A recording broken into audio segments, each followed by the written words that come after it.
اللہ کے نبی صلی اللہ علیہ وسلم نے اعلان فرما دیا صحابہ سے، اے میرے صحابہ، بنو اسفر سے یعنی رومیوں سے مقابلہ کرنا ہے، لہذا میدان جہاد کے لیے مال کو خرچ کرو۔ صحابہ کے پاس کچھ نہیں ہے، کھیت پکے کھڑے ہیں، کھیتی پکنے کے قریب ہے، 65 سال کا دور ہے، کسی کے پاس کچھ بھی نہیں ہے۔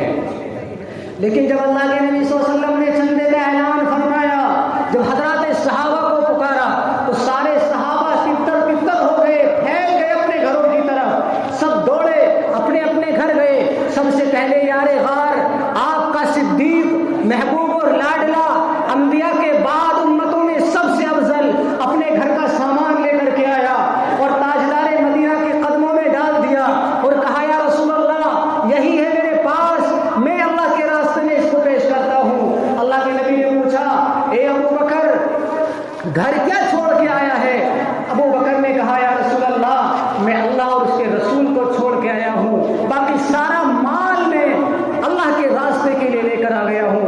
حضرت عمر فاروق رضی اللہ تعالیٰ عنہ کی باری آئی، حضرت عمر فاروق رضی اللہ تعالیٰ عنہ کی باری آئی تو وہ بھی گھر کا آدھا مال لے کر کے رسول اللہ کے پاس آئے اور کہا یا رسول اللہ یہ آدھا مال ہے گھر کا، میں اللہ کے راستے میں میدان جہاد کے لیے دے رہا ہوں۔ رسول اللہ نے پوچھا گھر کیا چھوڑ کے آئے ہو؟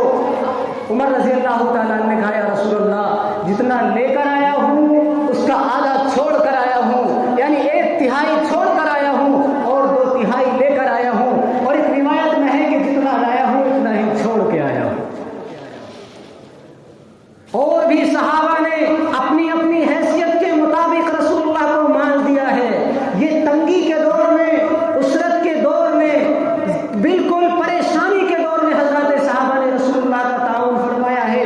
حضرت عبد الرحمن ابن عوف رضی اللہ تعالیٰ عنہ نے سب سے زیادہ اس نے اللہ کے راستے میں مال خرچ کیا ہے۔